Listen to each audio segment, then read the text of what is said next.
अब हम लोग जानेंगे कि प्रोजेक्ट रिपोर्ट जो बनेगा उसका प्रारूप क्या होगा, मॉडल प्रोजेक्ट रिपोर्ट बनाने का तरीका क्या है, उसके बारे में क्या क्या कैसे कैसे आना है उसके बारे में हम लोग बात करेंगे। तो उसमें सबसे उद्योग का विवरण में सबसे पहले आपका नाम और आपका एड्रेस पूरा होना चाहिए, उसमें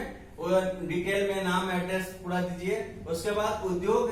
उद्यमी का विवरण, आपका जो उद्योग शुरू करना चाहते हैं उनका अपना पूरा बायोडाटा होना चाहिए, पूरा क्वालिफिकेशन से लेकर जो भी टेक्निकल नॉलेज लिए हैं उसके बारे में विस्तृत विवरण उसमें अटैच करिए। उसके बाद उद्योग का प्रकार,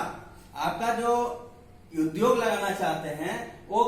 किस तरह का है, छोटा है, लघु है, मध्यम है, बृहद है, उत्पादन करने वाला है कि सेवा का है, साझेदार कंपनी है, इसके बारे में आप लिखिए कि आपका उद्योग किस तरह का होगा, कौन सा काम करना है, उसका विस्तृत विवरण दीजिए। उसके बाद स्वामित्व का प्रकार, मतलब कि 3 तरह का आप बिजनेस में कर सकते हैं। एक इंडिविजुअल कोई करना चाहते हैं तो उसको एकल कहते हैं, कोई 2 आदमी मिलकर, 2 दोस्त मिलकर, दो सदस्य मिलकर करना चाहते हैं उसको साझेदार कहते हैं। कोई एक कंपनी फॉर्म करके काम करना चाहते हैं तो उसको कंपनी एक्ट में रजिस्टर करना चाहते हैं। तो किस तरह का आपका उद्योग होगा उसका डिटेल इसमें डालना है। उसके बाद रजिस्ट्रेशन संख्या, जहां पे आप रजिस्ट्रेशन किए हैं, जिला उद्योग केंद्र में किए हैं, उद्योग विभाग में कराए हैं या कहीं और डिपार्टमेंट जहां से इसका रजिस्ट्रेशन हुआ है वो रजिस्ट्रेशन नंबर उसमें डालना है। उसके बाद उत्पादन एवं उसका उपयोग, इसका कितना प्रोडक्शन आप करेंगे और उसका मार्केटिंग कितना करेंगे उसके बारे में आपका विस्तृत रूप से इसमें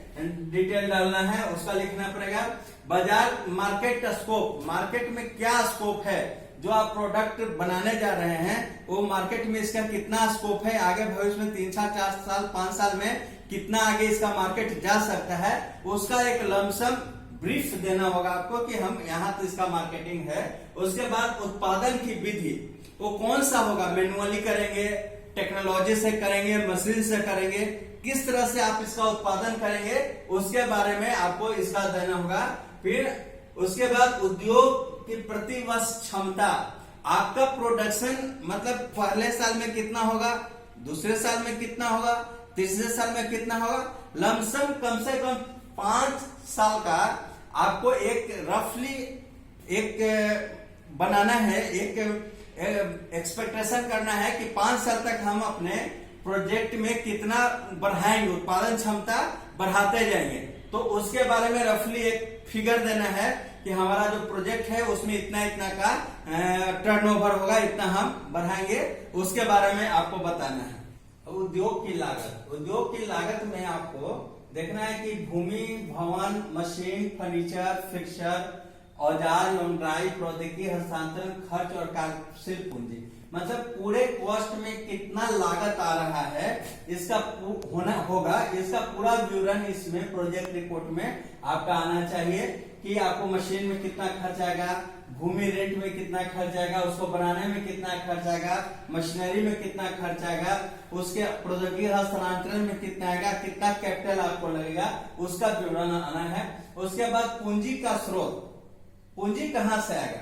तो ये तो ऑन कैपिटल है, स्वयं का यहाँ पे है, स्वयं की हिस्सेदारी, स्वयं मतलब आपका हो या आपके पार्टनर्स हो वो दे, उसका एक होना चाहिए। दूसरा, अगर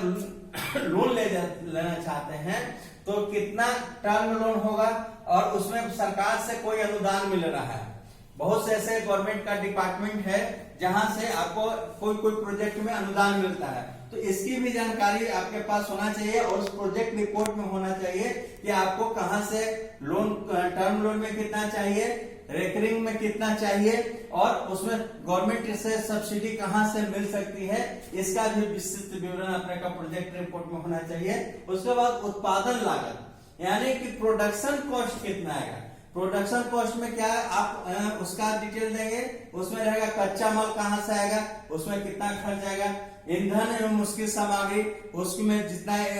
खर्च लाने जाने में या प्रोडक्शन करने में कितना जो खर्च आएगा, उसका आप जो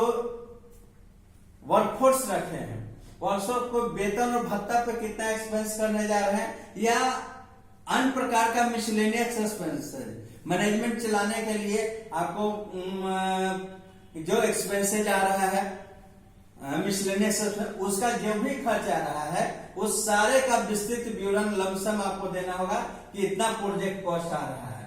तो उसके बाद ये सारा कॉस्टिंग निकालने के बाद जितना आपका कॉस्ट आ रहा है, उसके बाद हम देखेंगे प्रोजेक्ट में कि लाभ की गणना करेंगे कि जो भी मेरा प्रोजेक्ट कॉस्ट आ रहा है उसका लाभ का गणना कैसे करें। तो लाभ की गणना करने में सबसे इंपॉर्टेंट पॉइंट है वो है ब्रेक इवन पॉइंट। ये कोई भी बिजनेसमैन के लिए बहुत ही इंपॉर्टेंट पॉइंट है, break even point. Break even point क्या है कि आपका जो लागत है, जो भी आप लगा रहे हैं मैनेजमेंट में, स्टाफ में, यानी कि पूरे प्रोजेक्ट का जो लागत कॉस्ट है उसमें हम कितना उत्पादन करें, अपनी क्षमता कितना डेवलप करें ताकि हमको कम से कम लागत पूंजी जो लगा है वो हमारा निकल सके। अगर ये किसी भी व्यवसाय को उद्योग शुरू करने से पहले आपको पता है कि मेरा साल का प्रोजेक्ट कॉस्ट इतना आएगा और उसमें अगर हम इतना यूनिट का प्रोडक्शन से कम करते हैं तो अगर हमको लॉस हो सकता है, तो आपके दिमाग में हमेशा ये चलेगा कि मिनिमम हमको एक प्रोडक्शन का टारगेट होगा कि 1000 यूनिट या 2000 यूनिट का अगर आता है कि जो ब्रेक इवन पॉइंट कि 2000 यूनिट हमको उत्पादन करना ही करना है, अगर उससे कम उत्पादन करेंगे तो आपको लॉस हो सकता है। तो उसका हमेशा बिजनेसमैन आप एनालिसिस करेंगे तो आपको लॉस पॉइंट में नहीं जाएगा। अगर वो ब्रेक इवन पॉइंट कैलकुलेशन करना नहीं आएगा तो पता चलेगा 6 महीना साल भर बाद कि हमारा प्रोडक्शन कॉस्ट ज्यादा हो गया और सेल प्राइस कम गया, जिससे हमको लॉस हो जाएगा। तो ये जानना जरूरी है। उसके बाद सेल्स रेवेन्यू, आपको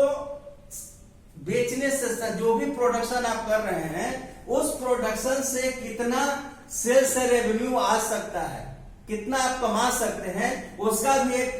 कैलकुलेशन करना है कि पूरे साल में हम इतना रेवेन्यू करवाएंगे, इतना कमाने का लक्ष्य रखेंगे, टारगेट रखेंगे, ताकि उसके अनुरूप आप एक्टिविटी कर सके, भविष्य में उसके अनुरूप आप एनालिसिस कर सके और उसका एक्टिविटी कर सके। उसके बाद cost of production per annum, और उसके बाद आपको इसमें क्या करना है कि जितना प्रोडक्शन एक साल में कॉस्टिंग कितना आएगा तो उसका आपका सालाना खर्च कितना हो सकता है, उसका भी आपका कॉस्टिंग निकाल लेना है। और उसके बाद ग्रॉस प्रॉफिट पर एनम,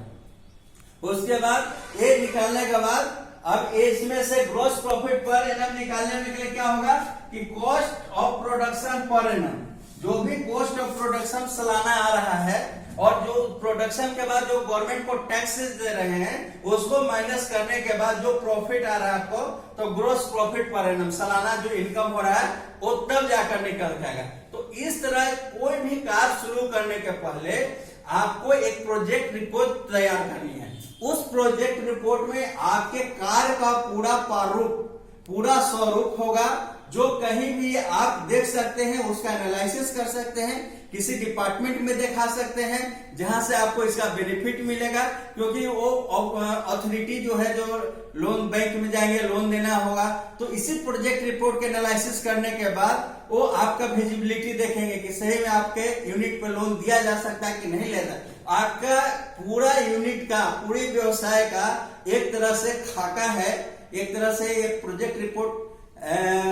आपका एक झलक है जो आपके कार्य का स्वरूप का वर्णन करता है। तो इस तरह से हमने आपको प्रोजेक्ट रिपोर्ट कैसे तैयार करना है, इसके बारे में क्या क्या उसमें पॉइंट्स होने चाहिए, क्या क्या चीज का समावेशन होना चाहिए, इसके बारे में आपको बताया, जिससे आप प्रोजेक्ट रिपोर्ट तैयार कर आगे का व्यवसाय शुरू कर सकते हैं। धन्यवाद।